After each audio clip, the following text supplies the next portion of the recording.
नव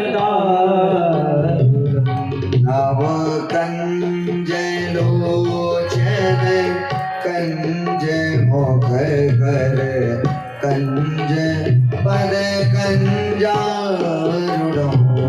नव कंज लोचन कंज मुख कर कंज पद कंजारुणो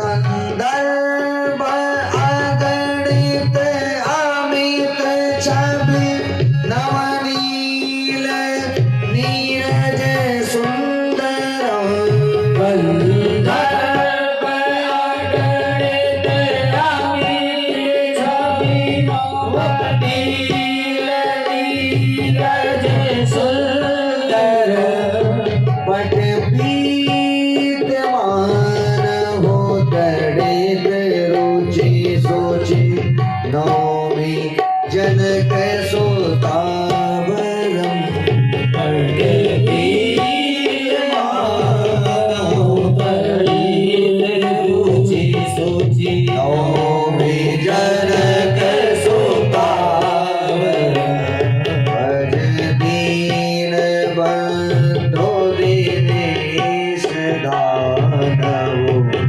दैत्य मंथ निकंदन भज दीन बंधो दीनेश दानवो दैत्य वंश निकंदन रघुनंद आनंद कंद कौशल चंद दशरथ नंदन रघुनंद आनंद कंद कौशल चंद दशरथ नंदन सिर मुकुट कुंडल तिलक चारु उदार अंग विभूषणम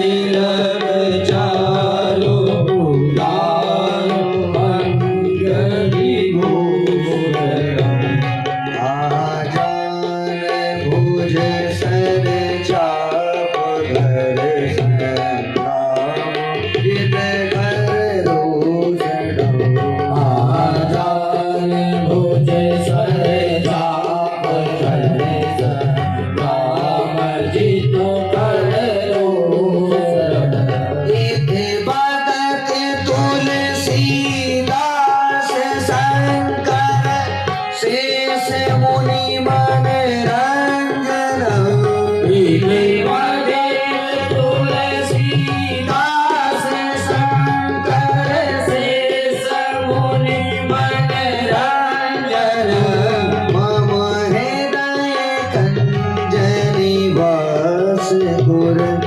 आमादि खलदल गंजन मम हृदय कंज निवास गुर आमादि खलदल गंजन श्री राम जय जय राम श्री राम जय जय राम बोल श्री सीतारामचंद्र भगवान की जय। राम जी का जन्म का समय तो राम कथा को यही प्रणाम। कृष्ण कथा सुखदेव स्वामी राजा परीक्षित को सुनाए रहे हैं। कोई थक्यो तो नहीं है? नींद आओ अच्छी। अब एक दिन पूछा रहा है कि बताओ खड़े रहे आराम है कि बैठ ही गए? तुम्हें लोग बताओ बैठे आराम है? अच्छा बैठे आराम है कि पहुड़ी गए लेट गए? बताओ लेटे आराम है ना? बहुत जिन्हें कहा था जल्दी में आया बांधो प्रसाद खाई लेट ही जाए। लेटे आराम। अच्छा लेटे आराम है कि सोए गए? अच्छा सोए गए आराम है कि मरी गए? सबसे ज्यादा आराम तो तब पे मिली जब बिल्कुल कोई न जगाए पावे। तब बिल्कुल आराम, न कोनो हइये न खइये न कोई अड़ही न कुछ कही जाओ, टहल कह लो कह लो। बोल शंकर भगवान की। परमानेंट आराम तभी। सुखदेव स्वामी राजा परीक्षित से कहते हैं महाराज कृष्ण कथा सुनाओ। तब सुखदेव जी कहते हैं सबसे पहले भगवान कृष्ण का जन्म सबको पता है कि हुआ मथुरा में। पहुंच गए गोकुल में, 4 वर्षों तक गोकुल में रहे। उसके बाद में गोकुल भी छोड़ दिया भगवान। 5वें वर्ष में वृंदावन पहुंच गए। 6 वर्षों तक वृंदावन में रहे। गिनते रहिएगा 6, 4, 10 और 11वें साल की अवस्था में जाकर कंस को मार दिए। कंस को मारने के बाद 15 वर्षों तक मथुरा में रहे भगवान। 10 इधर 15 उधर, 25 साल के हो गए भगवान। तब मथुरा छोड़ दिए। कहाँ गए? बोले गुजरात में, जहां समुद्र द्वारिका पड़ती है, वहां समुद्र में द्वारिका बनाए के रहे। 100 साल तक द्वारिका के राजा बन के रहे। और 1 से 25 वर्ष की अवस्था में भगवान कृष्ण अपने लीला का संभरण करके परम धाम को चले गए। हो गई कृष्ण कथा। बोल भक्तवत्सल भगवान की। राजा परीक्षित बोले हो गई कृष्ण कथा? बोले सुना दी पूरी। बोले महाराज ऐसे नहीं, हमने सोचा था आप कृष्ण कथा कुछ विस्तार से बताओगे तो आप तो जल्दी चटपट कर गए। तब यहां पर भागवत में प्रश्न किया। राजा परीक्षित ने कहा सुखदेव जी से, कथितो वंश विस्तारो भवता सोम सूर्यो राज्ञां चोभय वंश्यानां चरितं परमाद्भुतम्।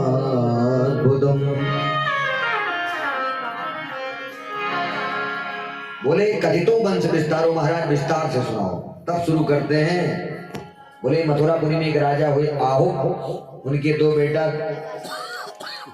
उग्रसेन और देवक हुए। बड़ा बेटा उग्रसेन था इसलिए राजा बना मथुरापुरी का। उनकी एक पत्नी थी जिसका नाम पवन रेखा था। बहुत दिन हो गया कोई बेटा हुआ नहीं पवन रेखा के। एक दिन उपवन में गई सखियों के साथ घूमने, वहां दुर्मलिक राक्षस का परछाई पड़ गई। उसी के अंश से पवन रेखा के गर्भ से कंस पैदा होता है। कथ हिंसायाम धातु से कंस शब्द बना। कंस बढ़ते ही किसी के बच्चे को हाथ को काटे, पैर को काटे, उड़ता करे। अब राक्षस की कथा कहाँ सुने। कंस धीरे धीरे एक दिन बड़ा हुआ तो अपने पिताजी को पकड़ के जेल खाने में डाल दिया। मथुरा का राजा बन गया। कंस के चाचा थे देवक, घबराए गए। ये तो बड़ा दुष्ट है, जब अपने बाप को जेल में डाल दिया तो हम तो चाचा काका हो गए, हमू बाली। वो घबराए गए। बोले कंस भैया ये मेरी बेटी है देवकी, इसका विवाह कर देना और हम बूढ़े हो गए, प्रेम से भगवान का भजन करें, जंगल में जाए। कंस ने कहा हाँ चाचा जी आप ही समझदार, ये हमारा पिता बुढ़ा नहीं मान रहा था इसलिए जेल में डाल दिया। आप जाओ भजन करो, हम बहन देवकी का विवाह कर देंगे। ठीक, चले गए। अब देवकी के योग्य वर ढूंढने लगे। उस जमाने में राजाओं के कई विवाह होते थे। बसदेव जी का विवाह हो चुका था, लेकिन कंस ने पत्रिका भेजी, शादी का प्रस्ताव तो स्वीकार कर लिया। कंस की बात को कौन टाले। बैंड बाजे के साथ आए, विवाह हुआ। देवकी को लेकर के पानी ग्रहण करने के बाद विदा करने के लिए कंस ने कहा आजकल मेरी छवि बिगड़ती जा रही है, अपनी बहन को विदा करने में स्वयं जाऊंगा। चल पड़ा, रथ पे बिठाया, रथ अपने हाँकने लगा। देवताओं ने सोचा बड़ा कपटी है, प्रजा को दिखाने के लिए कुछ दूसरा नाटक कर रहा है, अंदर से कुछ और है, इसकी पोल पट्टी खोल देते हैं। देवताओं ने आकाशवाणी कर दी, अरे दुष्ट कंस, जिस बहन देवकी को लेकर के जा रहा है अष्टमो गर्भो हंतो या भाषे बुधा, इसका 8वां लाल तेरा काल होगा। जैसे कंस ने सुना आकाशवाणी को तो हाथ से घोड़े की लगाम छूट गई। अपनी तीखी तलवार को निकाला म्यान से, देवकी का गला काटने के लिए तैयार हो गया। बसदेव जी ने पकड़ लिया, क्या करते हो, अभी नई नवीली बहन है, नवविवाहिता, इसको मार रहे हो। बोले अभी आकाशवाणी ने सुना नहीं, 8वां लाल काल होगा। बोले 8वां जब होगा तो मैं तुम्हें कहता हूं, वचन देता हूं, कोई भी होगा ला करके तुम्हें दे दूंगा। छोड़ दिया। बाद में नारद जी आए, 8 रेखा खींचे, बोले गिनो और इधर से गिने तो इधर 8, इधर से गिने इधर 8। कहीं कुछ समझ पाए? बोले महाराज पूरी बात समझ में आएगी।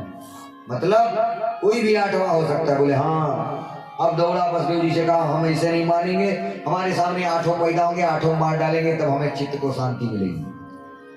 देवकी वसुदेव को ला करके जेल खाने में डाल दिया।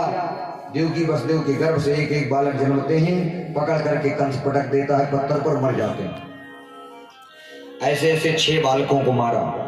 कंस के आतप से देवता लोग दुखी रहने लगे, सब निवेदन करने लगे कि प्रभु अवतार लो। भगवान को आना भी था इसी बहाने, इसलिए देवताओं से कहा तुम लोग जाकर के ब्रजमंडल में गोपी बाल बन करके अवतार ले लो, और मैं स्वयं आ रहा हूँ। योग माया के द्वारा देवकी के 7वें गर्भ को